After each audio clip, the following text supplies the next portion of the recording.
కొంతమంది మహిళల గురించి మరొకసారి జ్ఞాపకం చేసుకున్నాను.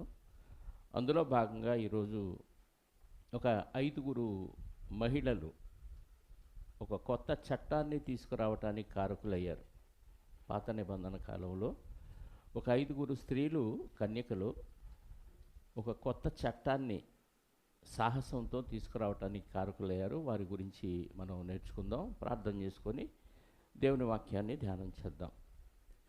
పరిశుద్ధుడా, ప్రేమ నమ్మకం కలిగిన మా కన్న తండ్రి, మహోన్నతుడా, సర్వశక్తిమంతుడా, దయాళుడా, అగోచరుడా, ఆత్మస్వరూపి,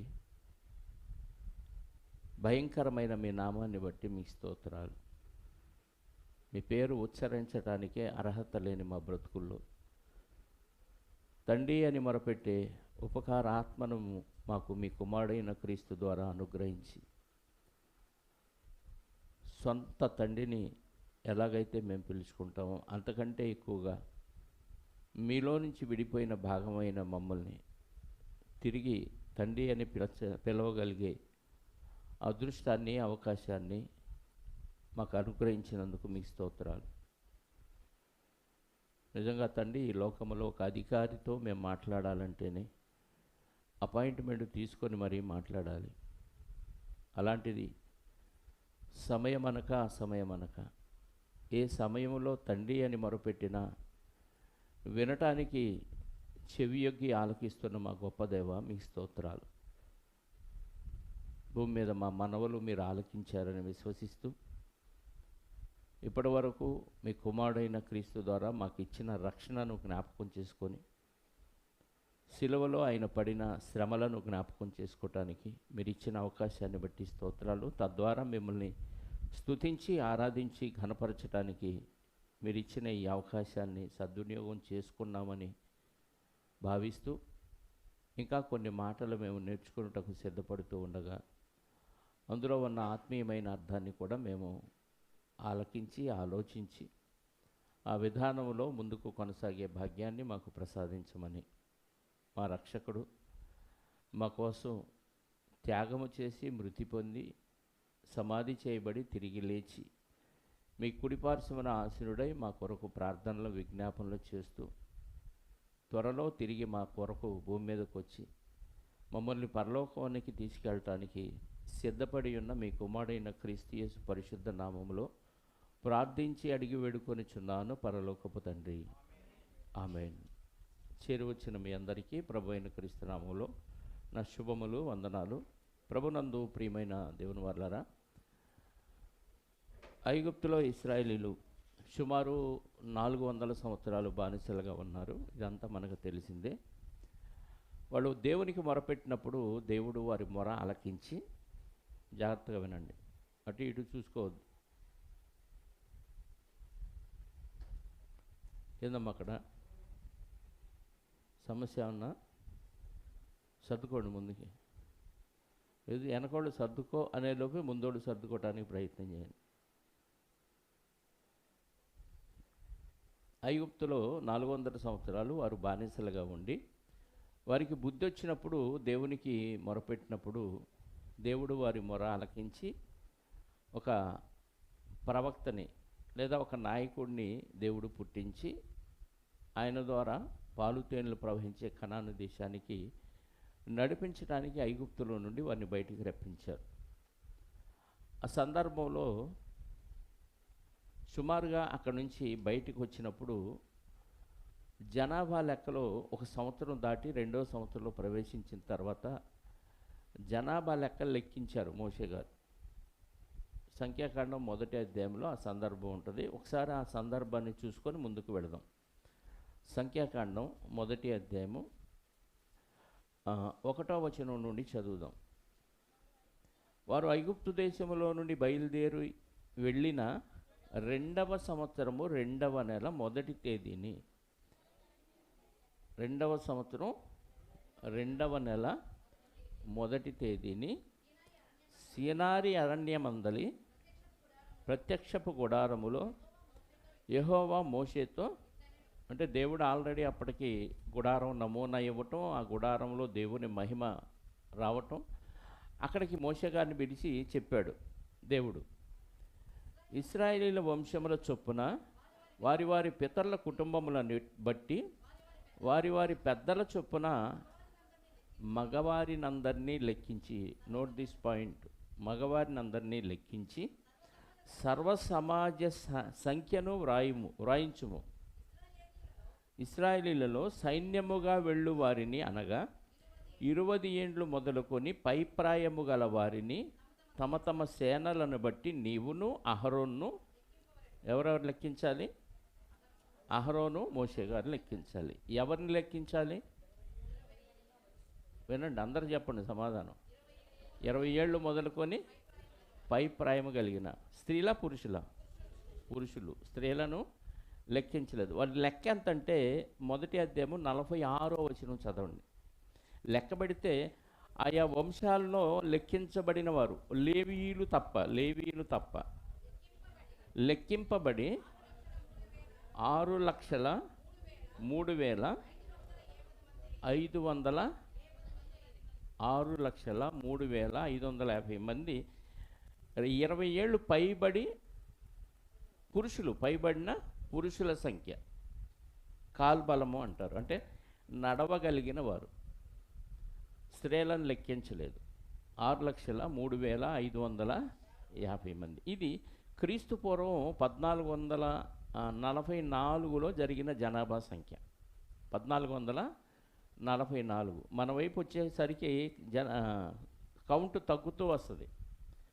మన నుంచి క్రీస్తు శకం నుంచి పైకి వెళితే కౌంటు పెరిగిద్ది, అక్కడ నుంచి వెనక్కి వస్తే తగ్గుతూ ఉంటుంది. గుర్తుపెట్టుకోండి, క్రీస్తు శకం నుంచి మన వైపు వస్తే పెరుగుతూ ఉంటుంది. 1444లో మొట్టమొదట మోషే గారు జనాభా సంఖ్యను, అహరోను గారు మోషే గారు లెక్కిస్తే 6,03,550 మంది అయ్యారు. అది అయిపోయింది. కనాను దేశానికి ప్రయాణమై అరణ్యంలో ప్రయాణం చేస్తూ సుమారుగా 39 సంవత్సరాలు దాటిన ఆ సందర్భంలో మరలా రెండోసారి జనాభా సంఖ్య లెక్కించాల్సిన పరిస్థితి ఏర్పడింది.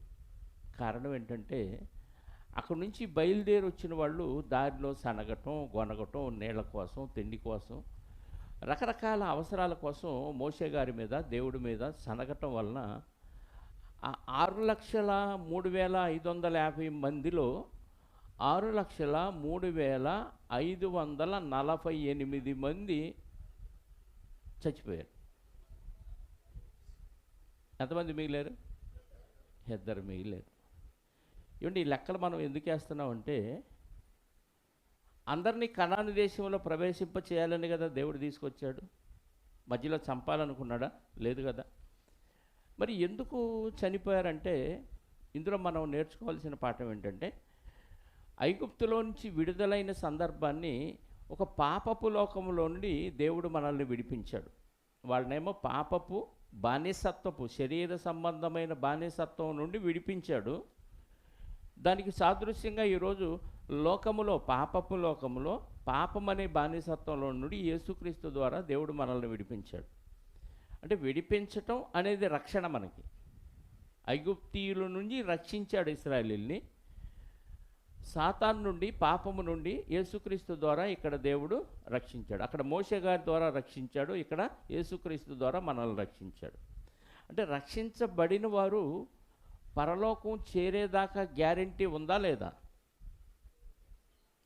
అక్కడ రక్షించబడ్డారు, ఐగుప్తు నుంచి రక్షించబడిన వారు కనాను చేరేదాకా గ్యారెంటీ ఉందా లేదా?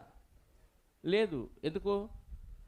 ఈ ప్రయాణం ఉంది కదా, అరణ్య ప్రయాణం ఉంది. అరణ్య ప్రయాణంలో శరీర సంబంధమైన అవసరాల కోసం దేవుడిని, నాయకుడిని విసిగించటం వల్ల వాళ్ళంతా ఏమైపోయారంట? చెప్పండి, ఏమైపోయారు? రాలిపోయారు, చనిపోయారు.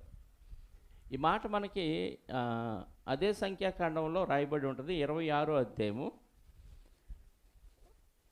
64, 65 వచనాలు చూడండి.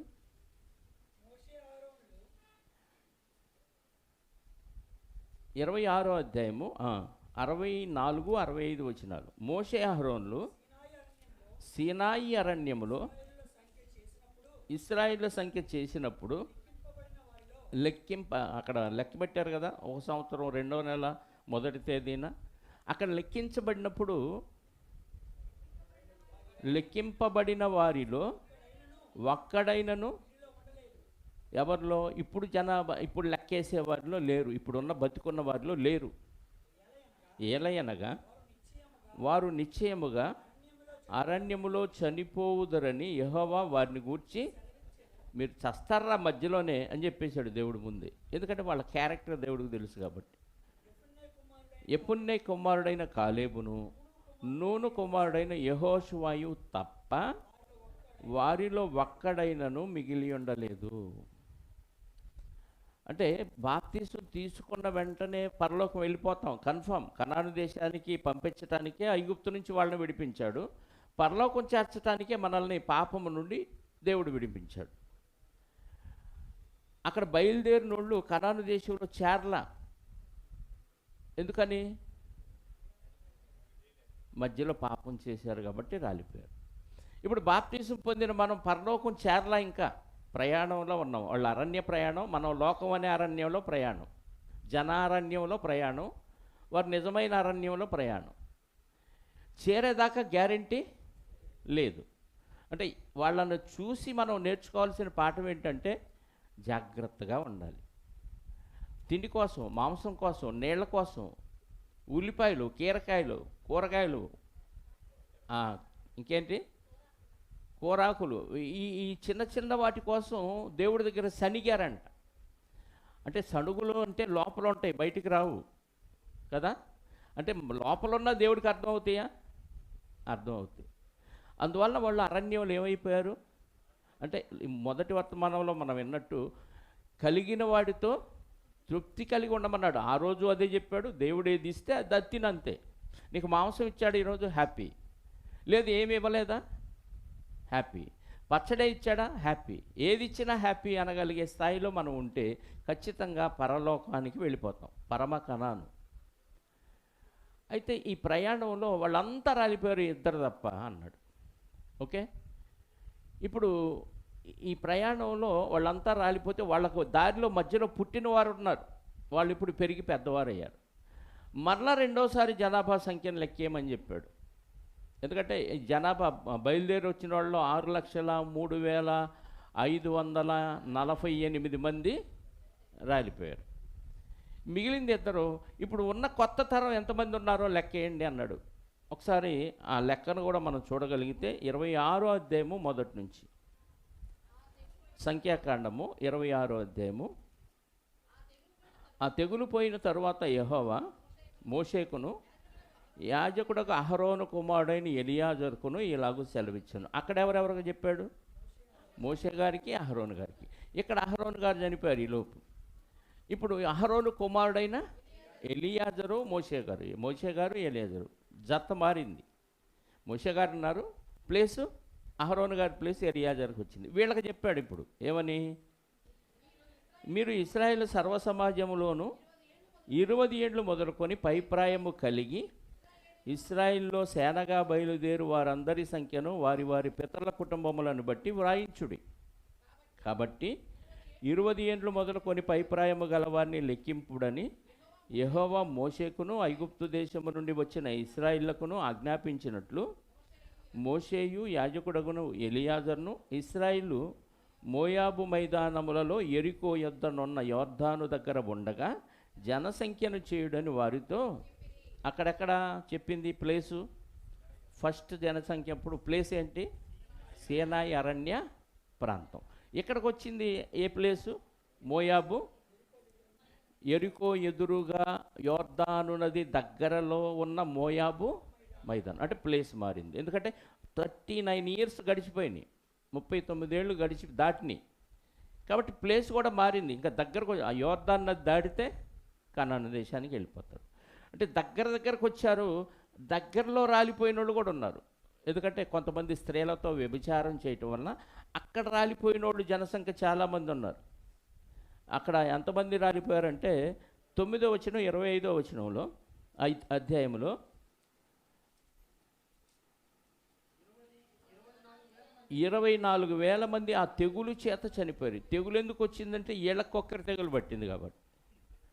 మోయాబు స్త్రీలతో వ్యభిచారం చేశాడు, ఈడక తెగులు పట్టింది కాబట్టి దేవుడు తెగులు పెట్టి ఎంతమందిని చంపాడు?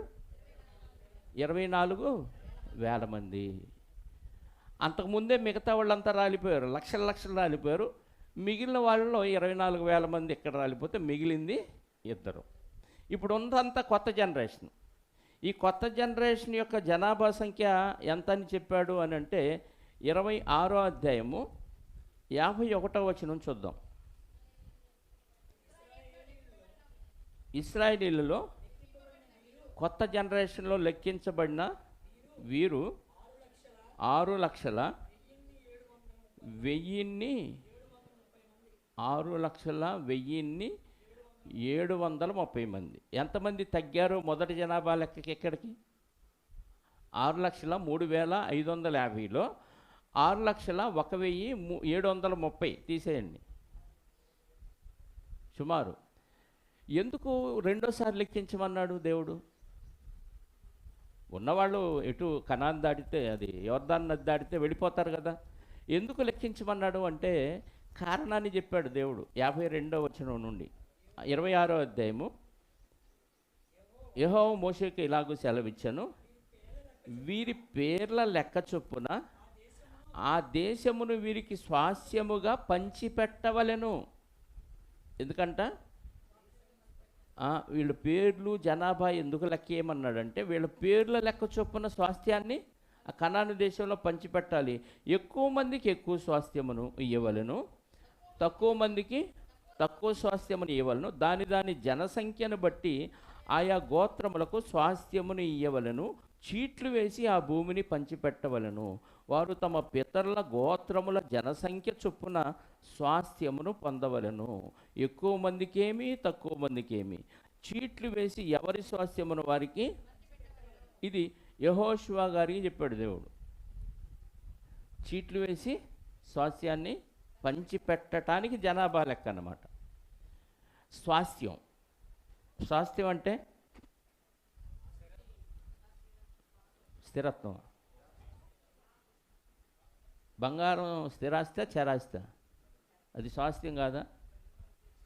చెప్పండి. స్వాస్థ్యం అంటే మనం అనుభవించే ఆస్తి ఏదన్నా కానీ, అది మనం అనుభవించే ఆస్తి అంటే మన సొంతం. అది తండ్రి వలన రానియండి, మనం సంపాదించుకోనియండి, ఎలాగైనా మనకు ఒక స్వాస్థ్యం. ఇప్పుడు వీళ్ళు సంపాదించుకోలేదు. ఎవరిచ్చారు ఈ స్వాస్థ్యం? ఎవరిస్తానన్నారు? దేవుడు భక్తులైన తన పిల్లలకు, ఇశ్రాయేలీయులకు దేవుడే ఉచితంగా పంచి పెడతానన్న స్వాస్థ్యం ఇది. ఎవరి లెక్క చొప్పున, ఎవరి గోత్రం యొక్క లెక్క చొప్పున వారికి స్వాస్థ్యం. 1444 మొదటి జనాభా స్టార్ట్ అయితే 1406, 1407 ఈ మధ్యకాలంలో రెండవసారి జనాభా లెక్క పెట్టడం జరిగింది. క్రీస్తు పూర్వం అండి. అంటే ఇప్పటికే సుమారు ఎంతకాలం? 3000 చెప్పండి 400 సుమారు 3400 సంవత్సరాల క్రితం జరిగిన హిస్టరీ మనం నేర్చుకుంటున్నాం. అయితే ఇందులో ఏ గోత్రానికి ఆ గోత్రంలో ఉన్న వంశాల ప్రకారంగా స్వాస్థ్యాన్ని చీట్లు వేయమన్నాడు. చీట్లు ఎవరి పేరు వస్తే వాళ్ళకి భాగం పంచాలి. మనష్షే గోత్రం ఒకటి ఉంది ఇందులో.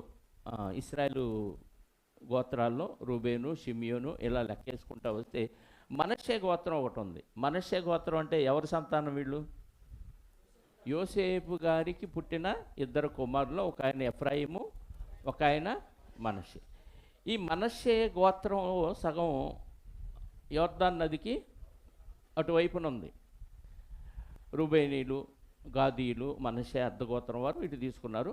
అయితే మనష్షే గోత్రంలో ఒక చిన్న ప్రాబ్లం వచ్చింది. అదే ఈరోజు మనం ఆలోచించబోయే విషయం. ఒకసారి ఆ విషయాన్ని మనం బైబిల్లో నుంచి చదువుదాం. 27వ అధ్యాయము మొదటి నుంచి చదువుదాం.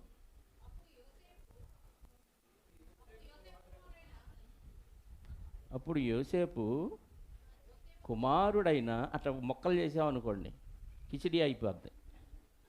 అందుకని చదివేటప్పుడు ఒక విషయాన్ని అర్థమయ్యేటట్టు చదవటం నేర్చుకోండి. ఇంటి దగ్గర చదివితే ఇక్కడ బాగా అలవాటు అయింది. అసలు చదవం కదా. ఎంతమంది రోజుకు ఒకసారన్నా బైబిల్ తీసి చదువుతారు? క్యాలెండర్లో వాక్యం కాదు, బైబిల్ తెరిచి ఒక అధ్యాయం అన్న చదివేవాళ్ళు ఎంతమంది చేయొద్దండి? ఒకటి కనపడింది, 2, 3, 4. ఖచ్చితంగా ఈరోజు నేను ఆహారం తినపోయినా పర్లేదు, బైబిల్ చదివాను అన్నవాళ్ళు కనపడతారా అంటే లేదు. అందుకే తెలుగు వచ్చు, చదవటం వచ్చు, కానీ ఎక్కడ ఆపాలో ఎక్కడ కంటిన్యూ చేయాలో తెలియదు. బాగా చదువుతూ ఉంటే అలవాటు అయిపోద్ది. అర్థమైందా? అర్థం మారిపోద్ది, అది ప్రాబ్లం. రైట్. అప్పుడు యోసేపు కుమారుడైన మనష్షే వంశస్థులలో సెలోపెహేదు కుమార్తెలు వచ్చిరి. సెలోపెహేదు కుమార్తెలు వచ్చిరి. సెలోపెహేదు హెపెరు కుమారుడును గిలాదు మనమరుడు మాకీరు మునుమనమరునై ఉండెను. అంటే ఎవరెవరికి పుట్టినట్టు కనపడుతుంది ఇక్కడ? ముందు మాకీరు ఉన్నాడు. మాకీరుకి తండ్రి ఎవరయ్యానంటే గిలాదు. నేను వెనక నుంచి వెళ్తున్నాను 1వ వచనంలో. మాకీరు తండ్రి గిలాదు, గిలాదుకు తండ్రి హెపెరు, హెపెరుకు తండ్రి సెలోపెహదు, హెపెరుకు తండ్రి సెలోపెహదు, సెలోపెహదుకు తండ్రి మనష్షే కదా. ఆయన తండ్రి యోసేపు. అంటే యోసేపు గారి వంశం ఇలా కిందకు వస్తే ఇక్కడ లాస్ట్లోకి వచ్చేసరికి మాకీరు అనే ఆయన వచ్చాడు. అతనికి మునిమనుడు, మాకీరుకు మునిమనుడు. అంటే సెలోపెహదుకు పుట్టిన కుమార్తెల గురించి మాట్లాడుతున్నాడు ఇక్కడ. సెలోపెహదు అనే ఆయన గురించి మాట్లాడుతున్నాడు. ఆయనకి కుమార్తెలు ఉన్నారు. వాళ్ళ పేర్లు ఏంటంట? ఒక ఆమె పేరు మహల, నోయా, హొగ్లా, మిల్కా, తెర్సా అన్న పేర్లకు అర్థాలు చెప్తాను, రాసుకోండి. సెలోపెహదు తండ్రి పేరు ఇది. సెలోపెహదు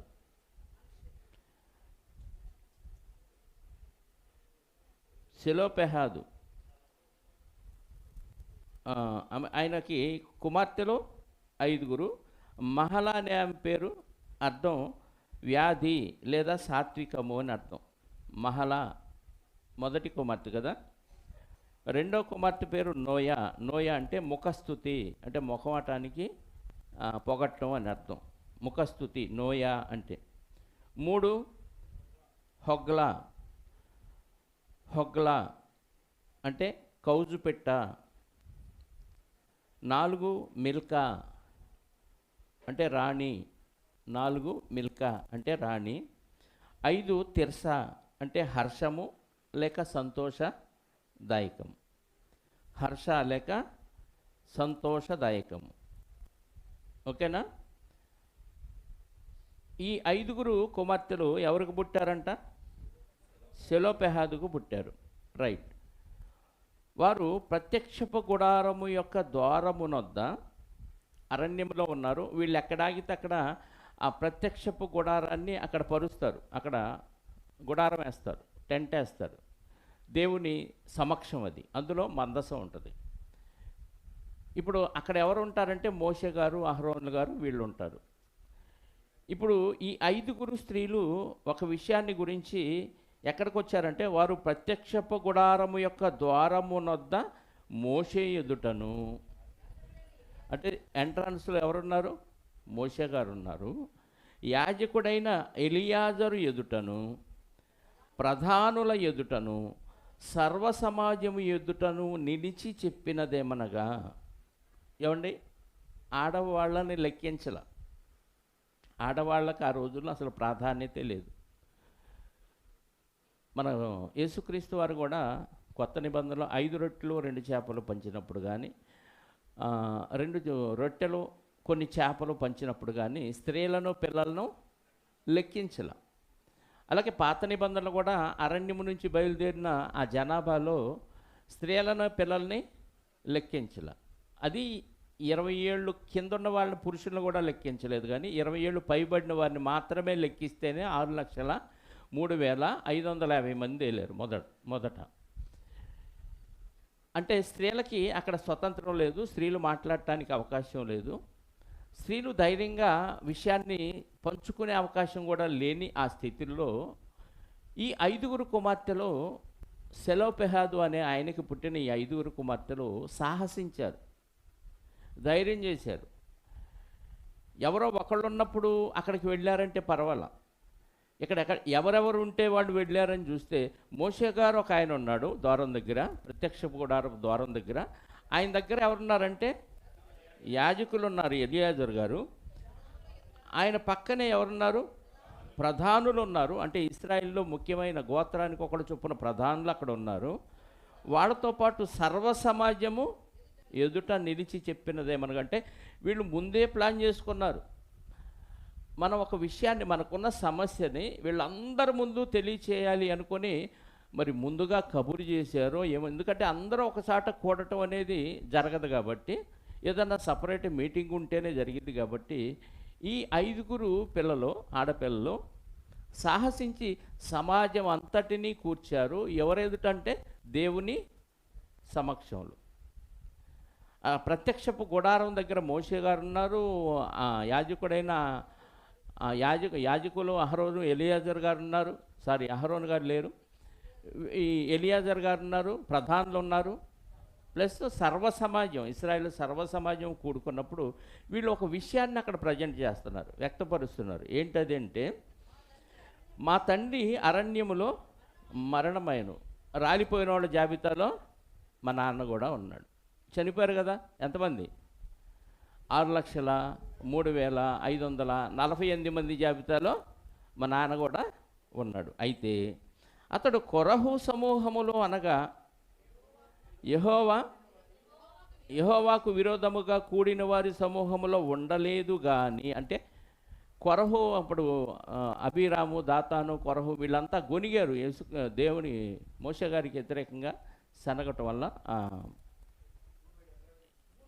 భూమి నెరవిడిచి ఏం చేసింది? వాళ్ళని మింగేసింది. ఆ బ్యాచ్లో లేడు మా నాన్న. అంటే వాళ్ళు శాపగ్రస్తులు కదా, వ్యతిరేకంగా మాట్లాడటం వల్ల శాపగ్రస్తులు అయిపోయారు, వ్యతిరేకమైన పని చేయటం వల్ల. దానివల్ల భూమి నెరవేర్చి వాళ్ళ లోపలికి సజీవ సమాధి చేసేసింది. ఆ జాబితాలో చచ్చిపోయిన మాట వాస్తవమే. అరణ్యంలో చనిపోయిన వాళ్ళందరూ శాపగ్రస్తులే. అయితే ఆ కొరహు సమూహంలో మా నాన్న చనిపోలేదు. కానీ మరి ఎలా చనిపోయాడంటే, తన పాపమును బట్టి మృతి పొందెను. ఎంత ధైర్యంగా ఒప్పుకుంటున్నారు చూడండి. చచ్చిన వాళ్ళ జాబితాలో, దుర్మార్గుల జాబితాలో మా నాన్న ఉన్నాడు. అయితే కొరహు వాళ్ళ జాబితాలో లేడు. కొరహు వారి కుమారులు చనిపోయారు కదా, ఆ జాబితాలో అయితే లేడు. కానీ పాపం చేయటం వల్ల మా నాన్న చచ్చిపోయాడని ధైర్యంగా ఒప్పుకుంటున్నారు. చచ్చిపోయినోడి గురించి అబద్ధం చెప్పొచ్చు కదా, మా నాన్న చచ్చిపోయాడు అని అడిగితే అది చెప్తే సరిపోద్ది. కానీ వాస్తవాన్ని ఎంత యథార్థంగా ఇంతమంది సమాజం ఎదుట, మోషే గారి ఎదుట, యాజకుని ఎదుట, ప్రధానుల ఎదుట దేవుని సమక్షంలో ఒప్పుకుంటున్నారు వాళ్ళు.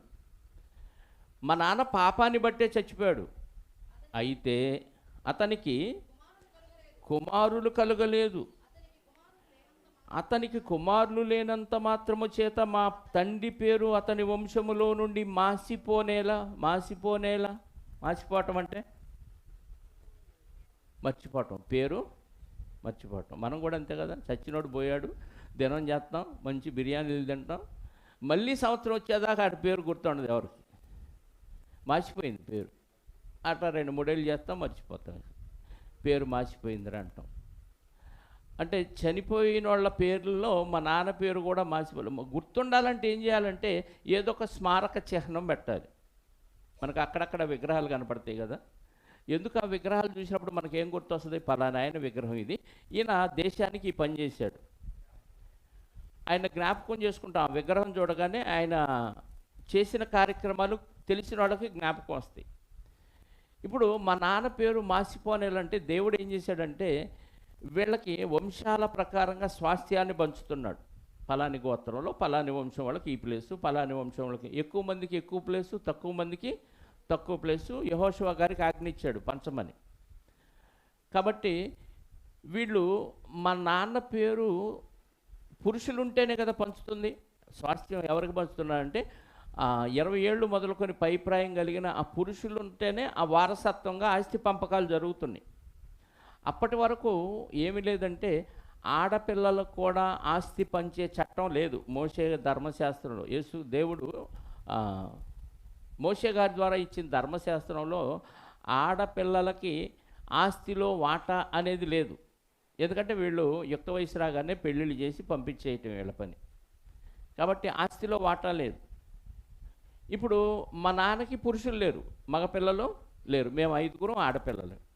ఇప్పుడు అంత మాత్రం చేత మా నాన్న వంశం ఈ ఇశ్రాయేల్లో నుంచి తుడిచిపట్టాలా, మాకు ఇంకా స్వాస్థ్యం లేదా అని అనగానే మోషే గారి దగ్గరకు వచ్చి వీళ్ళు అంత మాత్రము చేత మా తండ్రి పేరు, మా తండ్రి వంశములో నుండి పేరు అతని వంశములో నుండి మాసిపోనేలా మా తండ్రి సహోదరులతో పాటు స్వాస్థ్యమును మాకు దయచేయమనిరి. ఎవరిని అడిగారు వీళ్ళు?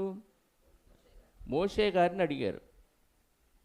మోషే గారిని అడిగితే అప్పుడు మోషే వారి కొరకు యెహోవా సన్నిధిని మనవి చేశాడు. అంటే మోషే గారికి కూడా వీళ్ళు అడిగిన ప్రశ్నకి సమాధానం లేదు.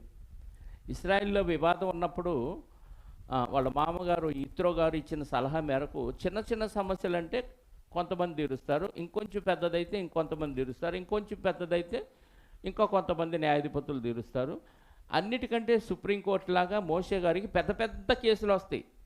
సమస్యలు వీళ్ళ వలన తీరని సమస్యలు మోషే గారి దగ్గరకు తీసుకొస్తారు. అసలు ఈ సమస్యకు పరిష్కారం లేదు, దేవుడిచ్చిన చట్టంలో ఇంతవరకు అది లేదు. ఇప్పుడు మోషే గారికి కోపం రాల. దేవుడు చెప్పంది మీరు అడుగుతారేంటి? ఇప్పటిదాకా ఎవరన్నా స్త్రీలు నోరు తెరిచారా? మీరేంటి నోరెత్తి మాట్లాడుతున్నారు? 5గురుండి మీరు ఇలా వచ్చి సమాజం ఎదుట ఎంత ధైర్యంగా మాతో మాట్లాడుతున్నారేంటి అనలేదు. ఎందుకంటే మిక్కిలి సాత్వికుడు కాబట్టి ఆలోచించాడు దీనికి సమాధానం ఏంటి అని. సొంతగా నిర్ణయం తీసుకొని ఏదో ఒకటి చెప్పేలా నోరు మూసుకొని వెళ్ళిపోండి, ఎవరు మాట్లాడట్లేదు, మీరు ఒక్కళ్ళే మాట్లాడుతున్నారేంటి పెద్ద అనలేదు. ఈ సమస్య ఆయన కూడా మరి దేవుడు కదా చెప్పేది ప్రతిదానికి పరిష్కారం. మోషే గారు కూడా సమస్యలకు పరిష్కారం దేవుడిని అడిగి చెప్పేవాడు. ఆ రోజుల్లో తీర్పులు ఏమన్నా చేస్తే దేవుడి దగ్గర ప్రార్థన చేసి తండ్రి మరి ఇలాంటి సమస్య వచ్చింది, దీనికి పరిష్కారం ఏంటంటే దేవుడి దగ్గర విచారణ చేసి దానికి పరిష్కారం చెప్పేవాడు. కాబట్టి ఇప్పుడు వీళ్ళు తెచ్చిన ఈ సమస్యకి పరిష్కారం ఏంటి అని వెంటనే మోషే గారు ఏం చేశారు? యెహోవా సన్నిధిని మనం అంటే ప్రార్థించాడు దేవుడిని. ప్రభువా మరి వీళ్ళు ఈ సమస్య తెచ్చారు, ఇప్పటిదాకా ఇది నాకు తెలియదు, దీనికి సమాధానం ఏంటంటే దేవుడు ఇప్పుడు మోషే గారితో సమాధానం చెప్తున్నాడు. 6వ వచనం, యెహోవా మోషేకు ఇలాగూ సెలవిచ్చాను, సెలోపెహాదు కుమార్తెలు చెప్పినది యుక్తము. అబ్బా, దేవుడు ఏమన్నాడు? సెలోపెహాదు కుమార్తెలు చెప్పింది యుక్తము. ఆడపిల్లలు ఉన్నవారికి, మగపిల్లలు లేని వారికి ఆస్తి పంచాలి, వాళ్ళు చెప్పింది యుక్తమే. మనకెప్పుడు వచ్చింది ఈ చట్టం? స్త్రీలకు కూడా ఆస్తిలో వాటా ఇవ్వాలని 3400 సంవత్సరాల క్రితమే దేవుడు ఈ చట్టాన్ని పెడితే దాన్ని కాపీ కొట్టారు ఇప్పుడు ఇంతే. బైబిల్ చాలా గొప్పదండి. 3400 సంవత్సరాల క్రితం దేవుడు చెప్పాడు స్త్రీలకు కూడా ఆస్తిలో హక్కిండ్రా బాబు అని. అప్పుడు వాళ్ళు చెప్పింది కరెక్టే అన్నాడు దేవుడు. నిశ్చయముగా వారి తండ్రి సహోదరులతో పాటు భూస్వాస్థ్యమును వారి ఆధీనము చేసి వారి తండ్రి స్వాస్థ్యమును వారికి చెంద చేయవలెను. తీర్మానం ఇచ్చేసాడు దేవుడు. వాళ్ళ తండ్రి సహోదరులతో పాటు వీళ్ళకు కూడా భూస్వాస్థ్యాన్ని వారికి చెంద చేయాలి అని ఇచ్చాడు. మరియు నీవు ఇశ్రాయేలుతో ఇట్లనుమని చెప్పాలి. ఒక కొత్త చట్టాన్ని ఇశ్రాయేల్లో ప్రవేశపెట్టడానికి కారకులు ఎవరంటే ఈ 5గురు అక్కజెల్లెళ్ళు. ఐకమత్యమే మహాబలం అనటానికి ఇదే నిదర్శనం. నువ్వు పోతే పో, నేను రానందనుకో, చెల్లో అక్కో ఎవరు వెళ్ళలేరు. 5గురు ఐకమత్యంగా ఉన్నారు కాబట్టి మనం మరి ఎవరొకరు పెళ్లి చేసుకొని వెళ్ళిపోతే మనకు స్వాస్థ్యం ఉండదు, మా నాన్న పేరు పోయిద్ది. వంశం ఒకళ్ళ నుంచి ఒకళ్ళకి అభివృద్ధి చెందుతూ ఉండాలి. అబ్రహాము గారికి ఇచ్చిన ఆశీర్వాదం అదే, నీ వంశము ఆకాశ నక్షత్రాల వలె విస్తరింపజేస్తానంటే ప్రతి వంశంలో పురుషులు పుడుతూనే ఉన్నారు. ఒకళ్ళ నుంచి ఒకళ్ళకి అలా విస్తరిస్తూ ఉంది. అదే ఆశీర్వాదం, ఇశ్రాయేలుకి ఇచ్చిన ఆశీర్వాదం. దాన్ని వాళ్ళు శాపగ్రస్తంగా మార్చుకున్నారు. అయితే ఇక్కడ మాత్రం సెలోపెహాదు అనే ఆయనకి మాత్రం పురుషులు ఎవరు పుట్టలేదు కాబట్టి ఇప్పుడు ఆ స్వాస్థ్యం మాకు ఇవ్వకపోతే మా నాన్న పేరు ఉండదు, మా వంశం ఉండదు. కాబట్టి మాకు పరిస్థితి ఏంటంటే దేవుడి దగ్గర మోషే గారు విచారిస్తే వాళ్ళు అడిగింది కరెక్టు అని వాళ్ళకు స్వాస్థ్యం పంచిపెట్టాలి అని చెప్పి ఇప్పుడు ఒక కొత్త చట్టాన్ని ఇశ్రాయేలీల్లో ఇక ముందు ఇలాంటివి ఏదన్నా జరిగితే అని ఒక కొత్త చట్టాన్ని ఇక్కడ రాయించారు. ఆ ఢిల్లీలో రేప్ కేసు జరిగేదాకా దిశ చట్టం అనేది లేదు. ఒక ఇన్సిడెంట్ జరిగింది కాబట్టి దిశ చట్టం, నిర్భయ చట్టం ఇవన్నీ ఎందుకు వచ్చిందంటే ఒక ఇన్సిడెంట్ జరిగింది, ఒక విషయం జరిగింది కాబట్టి దాన్ని బట్టి చట్టంలో ఒక కొత్త సెక్షను అమెండ్మెంట్ చేయటం జరిగింది, అందులో పొందుపరచడం జరిగింది. ఇప్పటిదాకా ఇలాంటి సమస్య రాలే ఇశ్రాయేలీల్లో.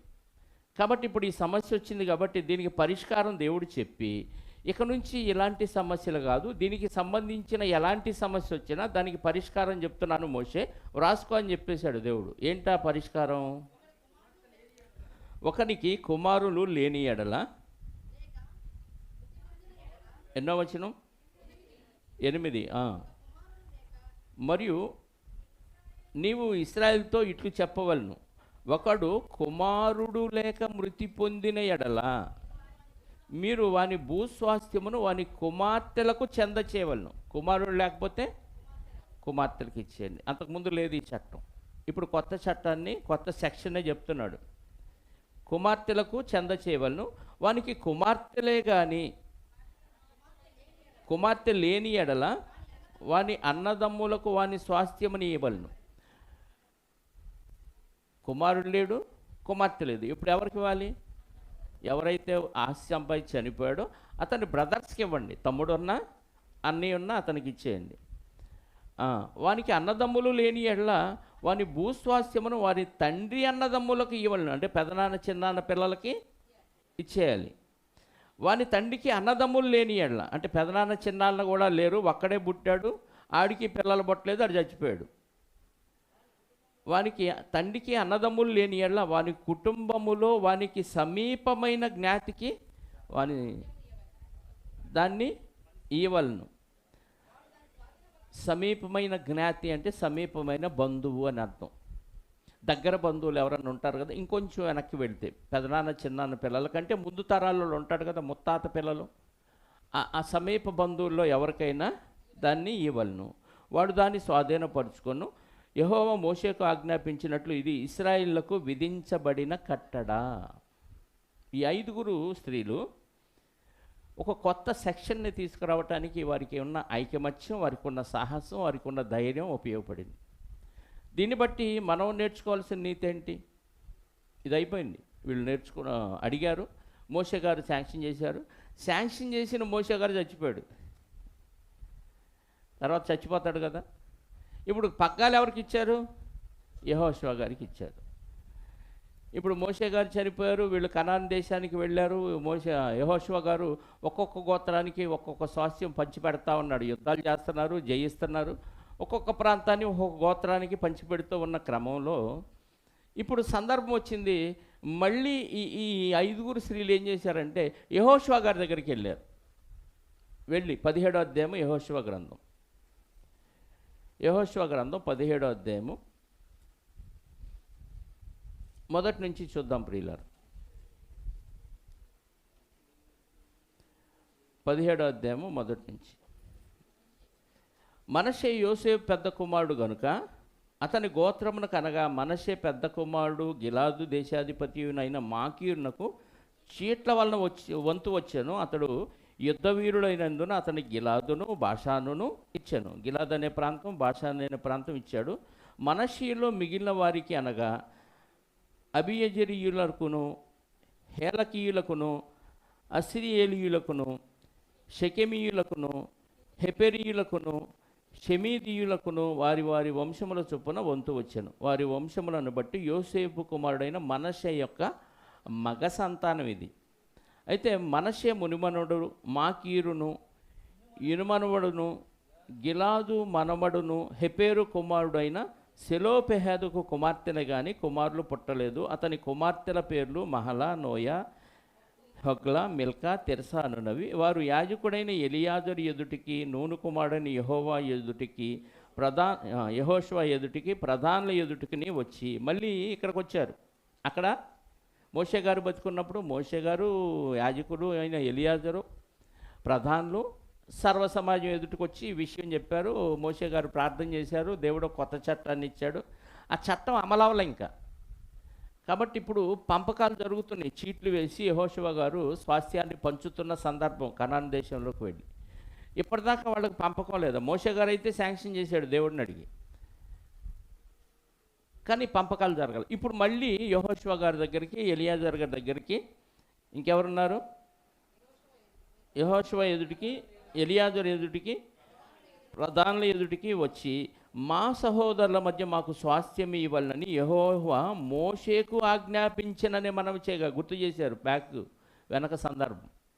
మోషే గారికి ప్రార్థన చేస్తే, మోషే గారికి చెప్పాడు దేవుడు మాకు స్వాస్థ్యం ఇవ్వాలి అని.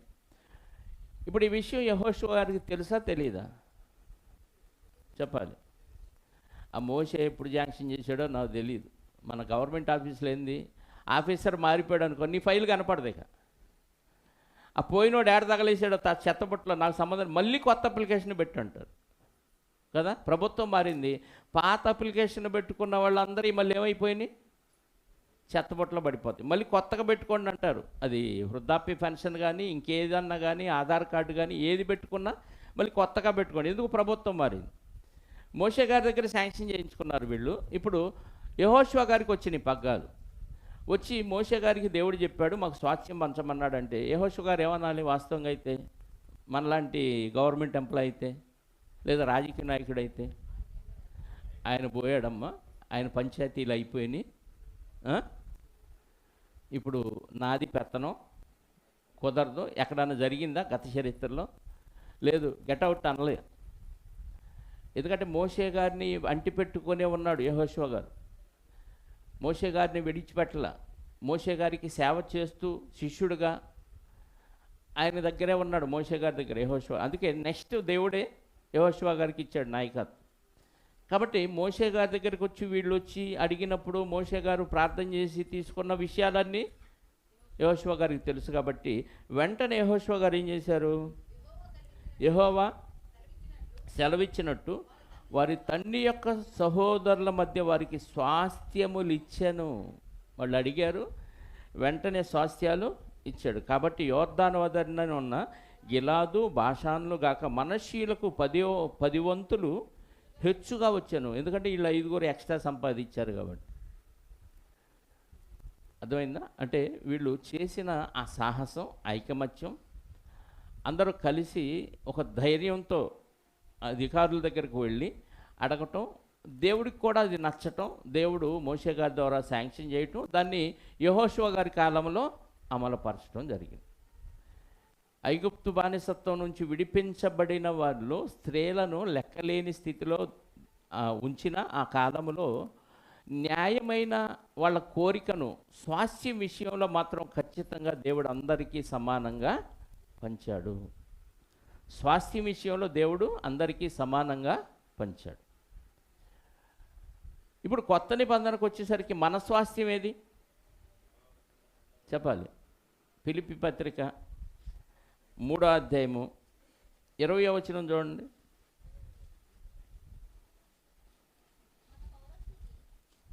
ఫిలిప్పీ పత్రిక 3వ అధ్యాయం 20వ వచనం. మన పౌరస్థితి పరలోకమందున్నది అని ఎరుగుదుము, అక్కడ నుండి ప్రభు అయిన యేసుక్రీస్తు అను రక్షకుని నిమిత్తము మనము కనిపెట్టుకొని ఉన్నాము. మన పౌరస్థితి ఎక్కడ ఉంది? లోకంలో పాపంలో ఉన్న మనల్ని యేసుక్రీస్తు ద్వారా దేవుడు విడిపించి మనకు ఒక స్వాస్థ్యాన్ని ఉంచాడు. ఎక్కడది? ఇక్కడ, అక్కడ. మరి ఇక్కడ స్వాస్థ్యం కోసం మనం ఎగబడాలా, అక్కడ స్వాస్థ్యం కోసం ఎగబడాలా? దేనికోసం ప్రయాసపడాలి? ఇక్కడ స్వాస్థ్యం కోసం అస్సలు ప్రయాసపడదు. క్షయమైన ఆహారం కొరకు కష్టపడవద్దు అన్నాడంటే మనం అదే చేస్తాం. నాకు 2 పిల్లలు, 3 పిల్లలు, 4 పిల్లలు, వాళ్ళని పెంచాలి, పెద్ద చేయాలి, వాళ్ళని చదివించాలి, పెళ్ళిళ్ళు చేయాలి. ఏ మధ్యలో పోతే అనకూడదు కానీ అంటారు మీరు, నేను అంటాను. మధ్యలో పోతే ఎవరి చేతిలో ఉంది పోవటం? నీ చేతిలో, నా చేతిలో లేదు. మధ్యలో పోతే ఈ బాధ్యతలన్నీ ఎవరికి ఇస్తావు? ఉన్నావు కాబట్టి, దేవుడు బతికించాడు కాబట్టి, ఆరోగ్యం ఇచ్చాడు కాబట్టి, అవయవాలు పనిచేస్తున్నాయి కాబట్టి, ఇవన్నీ పెట్టుకొని దేవుడిని వదిలిపెట్టి నిజమైన స్వాస్థ్యాన్ని విడిచిపెట్టి ఇక్కడ స్వాస్థ్యం కోసం ప్రయాసపడుతున్నావు. అసలు ఇవేమీ చేయకుండా నీ కాలు చెయ్యి పని చేయకపోతే ఏంటంటే పాస్టర్ గారు శాపాలు పెడతారని నేను అంటలా. ఒకవేళ అయితే అది సామెత చెప్తారుగా లోకం, కీడెంచి మరి ఆ సామెత ప్రకారంగా ఇది కీడెంచి మేలెంచాలి కదా. అన్నిటికంటే మేలేది పరలోకం వెళ్ళటమే కదా, అంతకు మించి మేలు ఏమీ లేదు. నువ్వు ఎంతకాలం స్వర్గ సుఖాలు ఇక్కడ అనుభవించినా కొద్ది కాలమే. ఒకవేళ నీకు అన్నీ ఉన్నా అనుభవించడానికి ఆరోగ్యం సహకరించకపోతే అది కూడా వేస్టే. కానీ ఏమున్నా లేకపోయినా, అవయవాలు పూర్తిగా ఉన్నా లేకపోయినా, కాలు చేతులు కన్ను ముక్కు ఏ అవయవాలు శరీరానికి సంబంధించి కట్ అయిపోయినా నువ్వు మహిమా దేహంతో పరలోకంలో సర్వసుఖాలు అనుభవిస్తావు. అది మన స్వాస్థ్యం. ఒక శరీర సంబంధమైన ఒక భూభాగం కొరకే స్త్రీలయ్యుండి సమాజంలో మాట్లాడటానికి అధికారం లేని ఆ రోజుల్లోనే సాహసించి, ఒకవేళ దేవుని చిత్తమైతే మనకి ఇస్తాడని వారు అంత ప్రయాసపడి ఐకమత్యంగా పోరాడితే, మరి క్రైస్తవ్యంలో పరలోకానికి స్వాస్థ్యంగా సంపాదించుకున్న మనము ఐకమత్యంగా దానికోసం ఎంత పోరాడాలి? ఆ పోరాటం ఏడ కనపడుతుంది? ఇక్కడ ఆరాటమే కనపడుతుంది. ఈరోజు నేను రాను అంటాడు కొంతమంది, నాకు సెలవు అంటారు, నాకు భయం వేస్తుంది వాళ్ళు అంటుంటే మేము నమ్మట్లేదు. కానీ అసలు ఏ ధైర్యంతో ఈ మాట చెప్పగలుగుతున్నారనేది నాకు వణుకు పుట్టిద్దండి. నిజంగా నేను దేవుని సన్నిధిలో చెప్తున్నాను, దేవుని సన్నిధికి ఎగ్గొట్టాలంటే నాకు వణుకు. ఇప్పుడు కాదు, నేను విశ్వాసిగా ఉన్నప్పటి నుంచి ఇప్పటి వరకు చెప్తున్నాను.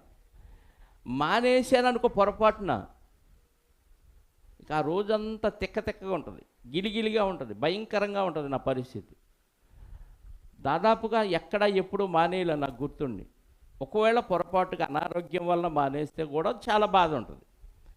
మరి ఏ ధైర్యంతో మానేస్తున్నారో, అసలు నిజమైన ఆ స్వాస్థ్యాన్ని విడిచిపెట్టుకొని ఏ గుండె ధైర్యంతో వీళ్ళు ఎగ్గొడుతున్నారో, నేను రాను నాకు సెలవు అని అంటున్నారంటే ఈ స్వాస్థ్యం నీతో ఉండదని అర్థమవుతుంది కదా. ఇందా చదివించాడుగా కృష్ణ తిమోతి పత్రికలో, మనం ఈ లోకంలోనికి ఏమీ తేలేదు, బంగారపు కణిక ఏమైనా పట్టుకొని వచ్చావేంది కడియం వేసుకొని? రాలేదు కదా. పోనీ కడియం ఇక్కడ సంపాదించిన పెట్టుకొని ఏమైనా వెళ్తావంటే మీదబడి ఏడుస్తూ లాగేసుకుంటారు. తీసుకెళ్ళనిస్తారా? అప్పుడెప్పుడు మన సహోదరుడు రాజు వాళ్ళ అమ్మమ్మ గారు చనిపోతే మర్చిపోయారు ఉంగరం తీయటం, పెట్టిలో పెట్టారు, సమాధి చేసేసారు, అయిపోయి. అప్పుడు గుర్తొచ్చింది వీళ్ళకి, ఆమె చేతికి ఉంగరం ఉందండి పాస్టర్ గారు అంది. తవ్వి తీసేసుకోండి అన్న. ఎందుకంటే నువ్వు తవ్వకపోయినా ఆ పూడ్చిపెట్టినోడు చూశాడు. అక్కడ పని వాళ్ళు వస్తారుగా సమాధి తవ్వటానికి పోడ్చడానికి, వాళ్ళు చూశారు. నువ్వు అటు వెళ్ళిపోయినాక ఆడన్నా దొవి తీసేసుకుంటాడు దాన్ని. ఇంకో చిన్న పాస్టర్ గారు ఉన్నాడు, అమ్మో సమాధి పూడ్చిన తర్వాత తీయకూడదండి పాస్టర్ గారు అన్నాడు. ఎవడు చెప్పాడు ఎక్కడ ఉందన్న అంటే ఈడు దొబ్బేద్దాం అనుకున్నాడేమో. మరి సమాధి పూడ్చిన తర్వాత తీయకూడదనే రూల్ ఎవడ పెట్టాడు? అంటే స్వాస్థ్యం అది నిజమైన స్వాస్థ్యం మనకి. ఇది నువ్వు ఎంత సంపాదించినా ఇక్కడ ఏం మిగుల్చుకునేది లేదు. నా తండ్రి అంటే అనేక నివాసాలు కలవన్నాడు. ఆ స్వాస్థ్యం దేవుడే ఉచితంగా ఇచ్చాడండి మనకి. ఇశ్రాయేలు వారంతటా వాళ్ళు విడిపించుకోలేరు ఐగుప్తు బానిసత్వం నుంచి. దేవుడు సంకల్పించాడు కాబట్టి కేవలం వారు మొర పెట్టారు అంతే. దేవుడికి మొర విన్న దేవుడు నాయకుడిని పుట్టించి ఆయన ద్వారా మహత్కార్యాలు చేయించి విడిపించాడు. అది వారి వలన కాదు. అలాగే ఈ పాపపు లోకంలో పాపము నుంచి విడిపించుకోవటం మన వల్ల కాదు. చాలామంది నేను అన్నీ మానేసి నాకు వస్తానండి అంటాడు. నీ వల్ల కాదు మానేయటం.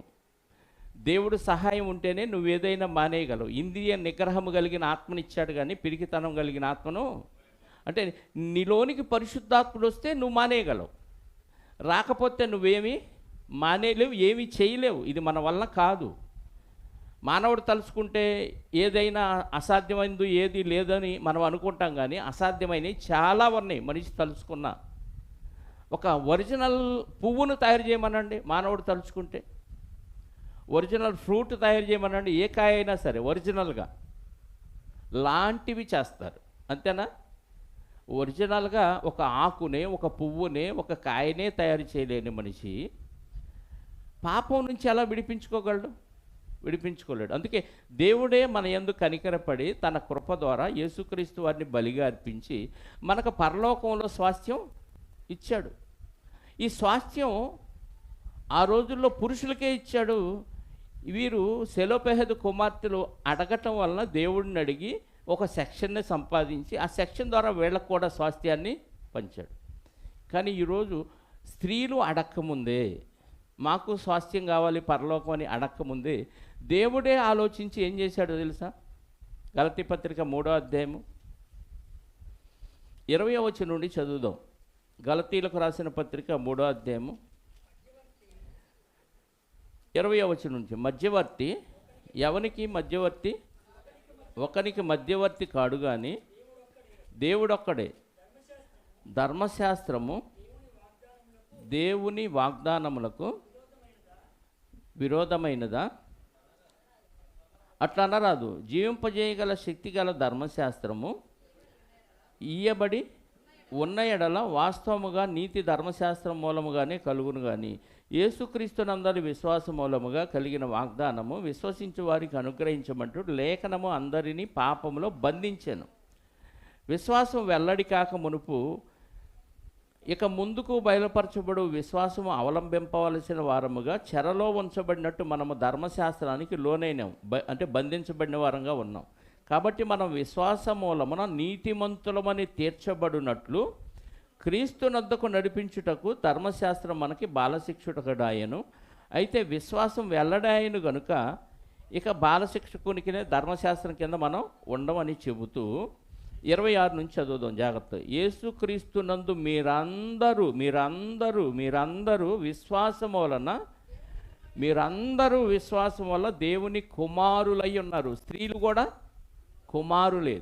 స్త్రీలు కూడా కుమారులే. శరీరాన్ని బట్టి స్త్రీ ఆకారం, శరీరాన్ని బట్టి పురుషుని ఆకారం, శరీరాన్ని బట్టి చిన్నపిల్లవాడి ఆకారం, శరీరాన్ని బట్టి వృద్ధుడు ఆకారం, శరీరాన్ని బట్టి ఆకారం అంతే. ఆత్మగా అందరూ దేవునికి కుమారులు. శరీరాన్ని బట్టి అప్పుడు స్త్రీలను లెక్కించాల, శరీరాన్ని బట్టి అక్కడ స్వాస్థ్యం ఇచ్చాడు. అప్పుడు స్వాస్థ్యాన్ని స్త్రీలైనా సంపాదించుకోగలిగారు. ఇప్పుడు స్త్రీలు అడగకుండానే దేవుడు ఏం చేశాడు? క్రీస్తులోనికి బాప్తీసం పొందిన మీరందరూ క్రీస్తుని, స్త్రీ అయినా పురుషుడైనా క్రీస్తుని ధరించుకొని ఉన్నాడు. ఇందులో యూదుడని గ్రీసు దేశస్థుడని భేదము లేదు, దాసుడని స్వతంత్రుడని భేదం లేదు, పురుషుడని స్త్రీ అని భేదం లేదు. యేసుక్రీస్తు నందు మీరందరూ ఏకముగా ఉన్నారు, అందరికీ సమాన స్వాస్థ్యం. ఎంత మంచోడండి దేవుడు. అడిగారా స్త్రీలు? ప్రభా, పాత నిబంధన నుంచి అలా వస్తుంది, పురుషులకే సున్నతి, పురుషులకే స్వాస్థ్యం, పురుషులకే పంచావు. ఇదిగో సెలోపెహదు కుమార్తెలు మాకు కూడా స్వాస్థ్యం కావాలి, మా నాన్నకు పురుషులు ఎవరు లేరు అనగానే దేవుడిని అడిగాడు మోషే గారు, శాంక్షన్ చేశాడు, యెహోషువ గారు పనిచేశాడు. ఇప్పుడు మనం ఎవరు అడగల, మీరెవరు దేవుడిని అడగల. అయినా దేవుడే తన కనికరం చొప్పున ఏం చేశాడు? అందరికీ సమానంగా దేవుని కుమారులయ్యే అవకాశాన్ని ఇచ్చి అందరికీ స్వాస్థ్యాన్ని అనుగ్రహించాడు. ఇప్పుడు ఆ స్వాస్థ్యాన్ని పొందుకోవటం మన ఇష్టం, మన చేతుల్లోనే ఉంది. పేతురు పత్రిక మొదటి అధ్యాయము 5-6 వచనాలు. పేతురు గారు రాసిన మొదటి పత్రిక 1వ అధ్యాయము 5-6 వచనాలు. కడవరి కాలమందు బయలుపరచబడబోవు సిద్ధముగానున్న రక్షణ మీకు కలుగునట్లు విశ్వాసము ద్వారా దేవుని శక్తి చేత కాపాడబడు మీ కొరకు ఆ స్వాస్థ్యము పరలోకమందు భద్రపరచబడి ఉన్నది. ఆ స్వాస్థ్యం మీ కొరకు పరలోకమందు భద్రపరచబడి ఉన్నది. మనం ఏం చేయాలి? మోషే గారి దగ్గరికి వెళ్ళాలి, యెహోషువ గారి దగ్గరికి వెళ్ళాలి. అవునా? వాళ్ళు వెళ్ళారు. మనం ఎవరి దగ్గరికి వెళ్ళాలి?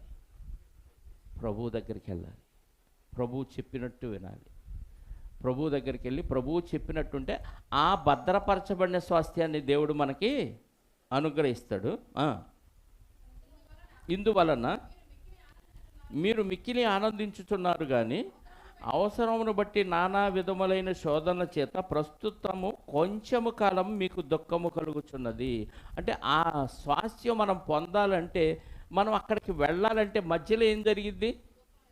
కష్టాలు వస్తాయి, శ్రమలు వస్తాయి, వేదనలు వస్తాయి, నిందలు వస్తాయి, అవమానాలు వస్తాయి. వీటన్నిటి వల్ల కొంచెం కాలం దుఃఖం. ఎంతకాలం? కొంచెం కాలం అంటే చెప్పండి, 20, 30 అంతకు మించి లేదు. ఆల్రెడీ 20, 30 దాటిన వాళ్ళం కదా. నేనంటే 60 దాటినోడిని. ఇంకా కొంచెం కాలం అంటే మహా అయితే సంవత్సరాలు ఉంటానేమో, చెప్పలేము, నో గ్యారంటీ. ఇంకా కొంచెం కాలం, అనంతకాలంతో పోలిస్తే ఇది ఎంతకాలం చెప్పండి? అనంతకాలంతో పోలిస్తే ఇది ఎంతకాలం? కొంచెం కాలం. అనంతకాలంతో పోలిస్తే ఇది చాలా స్వల్పకాలం. గిర్రని రీలు తిరిగిపోతుంది.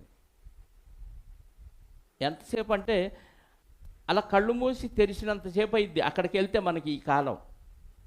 అప్పుడు అనిపించింది, ఒకవేళ అక్కడ నుంచి మనం పరదేశంలో ఉండి చూడగలిగాం అనుకోండి ఇక్కడ ఉన్న మనుషుల్ని, అరే ఏందిరా ఈ కొద్ది కాలం కోసం వీడు ఎంత కక్కుర్తి పడుతున్నాడు అనిపించింది. నవ్వుకుంటాం అక్కడ నుంచి. ఇప్పుడు దేవుడు కూడా అలాగే నవ్వుకుంటాడు. ఈ 60-70 ఏళ్ళ ఈ కొంచెం కాలం, ఇది సెకనే కదా ఆ కాలంతో పోలిస్తే. ఈ చిన్న కాలం కోసం ఏంటి కక్కుర్తి ఏంటి, ఈ హత్యలేంటి, ఈ దోపిడీలేంటి, ఈ అన్యాయాలేంటి, ఈ లంచాలేంటి, ఈ ఇవన్నీ చూస్తుంటే నవ్వొచ్చింది మనకి. కాసేపులో చచ్చిపోతాడు అనగాడు దొంగతనం చేస్తున్నాడు అనుకోండి, ఏమనిపించింది చెప్పాలి? కాసేపులో చచ్చిపోయాడు ఏదో ఆస్తి దోసుకొని నేను ఏదో బాగుపడదాం అనే ఆలోచనలో ఉన్నాడు అనుకోండి, వాడిని చూసి మనకేమనిపించింది?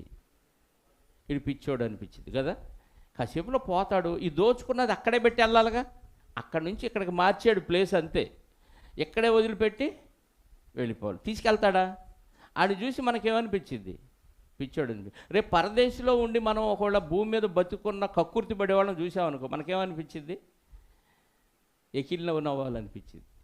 ఎంత తెక్కలోడేంటి రైడు, ఈ కాసేపు దానికి అంత అక్రమాలు అన్యాయాలు చేస్తున్నాడు ఏంటి అనిపించింది. ఆ టప్పని చచ్చిపోక నేను చెప్పానా, నేను అనుకుంటానే ఉన్నా ఇడే పోతాడని అనుకుంటాం మనం. అలా అనిపించింది. ఆ లోకంలో అనంతకాలంతో పోలిస్తే ఇది చాలా చిన్న కాలం అండి. అందుకే ఇక్కడ కొద్ది కాలం మనం ఏం చేస్తామంట, శోధన చేత ప్రస్తుతము కొంచెము కాలము మీకు దుఃఖము కలుగుచున్నది, నశించిపోవు సువర్ణము అగ్ని పరీక్షల వలన శుద్ధపరచబడుచున్నది కదా, దానికంటే అమూల్యమైన మీ విశ్వాసము ఈ శోధనల చేత పరీక్షకు నిలిచినదై యేసుక్రీస్తు ప్రత్యక్షమైనప్పుడు మీకు మెప్పును మహిమ ఘనత కలుగుటకు కారణం. ఆయన ప్రత్యక్షం అవుతాడు, శభాష్ అంటాడు, మెచ్చుకుంటాడు, ఘనత వచ్చింది, వెంటనే తీసుకెళ్ళి మహాలోకమైన ఆ స్వాస్థ్యంలో ప్రవేశపెడతాడు. అలా ప్రవేశపెట్టడానికి ముందు బంగారం అగ్నిలో వేసి చితగొట్టి నలిపి కరిగించి తీసి ఒక ఆభరణంగా చేసేదాకా బంగారానికి నోరుంటే ఎంత ఆర్తనాదం చేసిద్దో, మన పరిస్థితి కూడా అదే. బంగారం అంతా సిద్ధమైపోయి అలంకరించుకునే తల మీదో ముక్కు మీదో ఎక్కడో అలంకరించుకుంటే అసలు దాని వైపు అందరూ ఎలా చూస్తారు? మహారాణి మీద శిరస్సు మీద నాట్యవాడుతుంది బంగారం అనిపించింది. ఆ బంగారం అక్కడ ఉండటానికి ముందు ఏమనుభవించింది? కేకలు, అరుపులు, కేకలు, ఆర్తనాదాలు. ఎప్పుడు? అగ్నిలో పడి కొలివిలో కాలుతున్నప్పుడు, చిత కొడుతున్నప్పుడు, అటు ఇటు వంచుతున్నప్పుడు ఆ బంగారం కానీ నోరుంటే ఎంత ఆర్తనాదం చేసిద్దో. మనం బంగారంలాగా అక్కడ దేవుడి సింహాసనం మీద కూర్చోవటానికి ముందు ఏం చేస్తాడు? నిజంగా సెలోపెహదు కుమార్తెలు మోషే గారు కానీ వ్యతిరేకంగా మాట్లాడితే వీళ్ళందరినీ అర్జెంటుగా తీసుకెళ్ళి రాళ్లతో కొట్టండి అన్నాడు అనుకో మోషే గారు. ఎవరు స్త్రీలు మాట్లాడలేదు, మీరేందమ్మా తగునమ్మా అని 5 ఎగేసుకొని వచ్చారు అని ఒక్క మాట అన్నాడు అనుకోండి మోషే గారు, ఏమైద్ది అంటే చావుకు కూడా తెగించి స్వాస్థ్యం కోసం, శరీర సంబంధమైన స్వాస్థ్యం కోసం వాళ్ళంతా సాహసం చేస్తే, ఐకమత్యంగా ఉంటే, పరలోక స్వాస్థ్యం కోసం మనం ఎంత బాధపడాలి, ఎంత కష్టాలు అనుభవించాలి, ఎంత ఐకమత్యంగా ఉండాలి. అర్థమవుతుందా? కాబట్టి సెలోపెహదు కుమార్తెల వలన మనకు నేర్చుకునే మన పాఠం ఏంటంటే ఐకమత్యంగా ఉండాలి, సాహసించాలి, శ్రమలు వచ్చినా ఎదుర్కోవటానికి సిద్ధంగా ఉండాలి. వీరు 5 పెళ్లి కాని కన్యకలు. ఎందుకంటే వీళ్ళు ఎవరికైతే చేసుకుంటారో వాళ్ళకి వీళ్ళ ఆస్తి వెళ్ళిపోదు, అంతా కలిసే ఉంటుంది. అంత మనషే గోత్రంలో, ఏ గోత్రం వాళ్ళు ఆ గోత్రంలోనే చేసుకోవాలి. కాబట్టి వీళ్ళకి ఇచ్చిన ఆస్తి కూడా ఆ మనషే గోత్రంలోనే వచ్చింది. ఇప్పుడు 10 ప్లేసులు వీళ్ళకి ఎక్స్ట్రా వచ్చేసినాయి. అర్థమైందా? కాబట్టి వాళ్ళు సాహసించి సంపాదించుకునే స్వాస్థ్యం మనకు ఎలా కనబడుతుందంటే, పరలోకంలో మనకు స్వాస్థ్యం, దానికోసం సాహసం కావాలి, నిందలు అవమానాలు, ఈ కష్టాల కొలిమిలో మనం మాడిపోయి ఆ స్వాస్థ్యాన్ని స్వతంత్రించుకోవటానికి సంఘము ఐకమత్యంగా సాహసించాలి, శ్రమలు అనుభవించాలి. ఇది మనం నేర్చుకునే నీతి. ప్రార్థన చేసుకుందాం. పరిశుద్ధుడా, ప్రేమ నమ్మకం కలిగిన మా కన్న తండ్రి, ఈ మాటలు ఎంతో గొప్పవి. సాహసించి అడుగు ముందుకు వేస్తే నిత్య జీవం అనే స్వాస్థ్యాన్ని మా కొరకు ఉంచారు. దీనికి ఛాయగా ఉన్న పాత నిబంధనలో సెలోపెహెదు కుమార్తెలు వారి నాన్నగారి పేరు మాసిపోకుండా ఉండటానికి, తరతరాలు గుర్తుండటానికి, పలాని తండ్రి కుమార్తెలని గుర్తుండటానికి భూలోక సంబంధమైన ఒక స్వాస్థ్యం కొరకు సాహసించారు. ఐకమత్యం కలిగి ఉన్నారు. ఈ చిత్తములో వారికి స్వాస్థ్యం పంచటం ఇష్టమైంది కనుక తండ్రి వారికి కూడా స్వాస్థ్యాన్ని కనాను దేశంలో పంచిచ్చారు. ఇదిగో తండ్రి, ఈనాటి స్త్రీలు కూడా మీకు కుమారులని, వారు అడగకుండానే మీరు అదే మోషే చట్టంలోని సాయిగా ఉన్న ఆ చట్టాన్ని కొత్త నిబంధనలో నిజములోనికి తీసుకొచ్చి అడగకుండానే అందరికీ స్వాస్థ్యం, ఏ భేదము లేదు, యూదుడని, గ్రీసు దేశస్థుడని, స్త్రీ అని, పురుషుడని భేదము లేకుండా మనిషిగా పుట్టిన ప్రతి ఒక్కరికి పరలోకమైన ఆ స్వాస్థ్యాన్ని ఉచితంగా మీ కుమారుడైన క్రీస్తు ద్వారా, మీ కృప ద్వారా అనుగ్రహించినందుకు మీకు స్తోత్రాలు. దీనికి గాను ఏమిచ్చినా మీ రుణం తీర్చుకోలేము, కానీ ఇవ్వబడిన స్వాస్థ్యాన్ని స్వతంత్రించుకునే శక్తిని, బలాన్ని, ఆరోగ్యాన్ని, ఆయుష్ని, మనోనిగ్రహాన్ని మాకు అనుగ్రహించండి. ఈ పాఠం ద్వారా మేము నేర్చుకున్న నీతిని మా జీవితంలో అనుసరించి పరలోక స్వాస్థ్యాన్ని, పరిశుద్ధులుండే స్వాస్థ్యాన్ని, హెబేలు కంటే శ్రేష్టముగా పలికే ప్రోక్షణ రక్తమున్న స్వాస్థ్యాన్ని, 24 పెద్దలు మాకంటే ముందుగా మరణించిన విశ్వాస వీరులున్న స్వాస్థ్యాన్ని, తండ్రి మా ప్రభు ఉన్న స్వాస్థ్యాన్ని మేము అనుభవించడానికి మాకు దయచేయమని కోరుకుంటూ, వచ్చిన బిడ్డలందరినీ పేరు పేరున జ్ఞాపకం చేసుకోండి. ఆ స్వాస్థ్యం పొందే వరకు అవిశ్రాంతంగా వారు కష్టపడటానికి, మరి ముఖ్యంగా మీలో కష్టపడటానికి కావలసిన ఆరోగ్యాన్ని, శక్తిని, మనస్సును ప్రసాదించండి. వచ్చిన వారిలో ఎవరెవరికి అవసరాలు ఉన్నాయో మీ చిత్తమైతే ప్రతి అవసరత క్రీస్తులో తీర్చండి. మరి ముఖ్యంగా తండ్రి, మరి సహోదరుడు రవి యాక్సిడెంట్ గురై పాదానికి దెబ్బ తగిలి 2 వారాలుగా మీ సన్నిధికి రాలేక, రొట్టె విరచలేక ఉన్నాడు నాయన. ఆ బిడ్డ తప్పులు క్షమించండి, తను తాను సరిచేసుకొని పశ్చాత్తాపడుతున్నాడు కనుక పూర్ణ స్వస్థతను ఆ బిడ్డకు అనుగ్రహించండి. తిరిగి మీ సన్నిధిలో కనబడి మీ కుమారుని రొట్టెను, శరీరానికి సాదృశ్యమైన రొట్టెను, ఆయన రక్తానికి సాదృశ్యమైన ఆ పాత్రలో చేవేసే భాగ్యాన్ని ఆ బిడ్డకు అనుగ్రహించండి. మరింత స్పీడ్గా మీ కార్యక్రమాలు చేయటానికి కావలసిన స్వస్థత నా బిడ్డకు అనుగ్రహించండి. అలాగే మా మధ్య శ్రీనివాసరావు గారు ఉన్నారు, వారిని జ్ఞాపకం చేసుకోండి. మరి గుండె ఆపరేషన్ జరిగి కొంతకాలం విశ్రాంతిలో ఉన్న బిడ్డ తిరిగి మందిరానికి రాగలుగుతున్నాడు. ఇంకా పూర్ణ స్వస్థత నా బిడ్డకు అనుగ్రహించండి. అలాగే తండ్రి, ఇంకా ఎవరెవరికి ఎలాంటి అవసరాలు ఉన్నాయో మీకు తెలుసు. ప్రతి అవసరత క్రీస్తులో తీర్చమని కోరుకుంటూ, మహిమ, ఘనత, ప్రభావాలు మా అందరి ద్వారా మీరే పొందుకొనమని, తిరిగి మీ పిల్లలు వారి గృహాలకు చేరుచుండగా సురక్షితంగా వారిని గమ్యానికి చేర్చండి. మీ చిత్తమైతే సాయంత్రం 3:30కు జరగబోయే ఆరాధనలోను, 6 గంటలకు జరగబోయే ఆరాధనలోను మమ్మల్ని అందరినీ చేర్చి మీకు మహిమకరంగా మేము ఆరాధించగలిగే భాగ్యాన్ని మాకు అనుగ్రహించమని, మరిన్ని శ్రేష్టమైన మాటలు మీ జ్ఞాన గ్రంథము, మా బ్రతుకు పుస్తకమైన బైబిల్లో నుంచి మాకు అనుగ్రహించమని మా రక్షకుడు నీ ప్రియకుమారుడైన క్రీస్తు యేసు పరిశుద్ధ నామములో ప్రార్థించి అడిగి వేడుకొనుచున్నాను పరలోకపు తండ్రి. ఆమేన్. మనందరి కన్న తండ్రి అయిన దేవుని ప్రేమ, ఆయన ప్రియకుమారుడైన యేసుక్రీస్తు వారి కృప, పరిశుద్ధ ఆత్మ యొక్క అన్యోన్య సహవాసము ఇప్పుడు ఎల్లప్పుడూ సకల పరిశుద్ధులకు సదాకాలము తోడయ్యుండి నడిపించునుగాక. ఆమేన్. అందరికీ వందనాలు. Thank you. ఒకరికొకరు వందనాలు చెప్పుకోండి.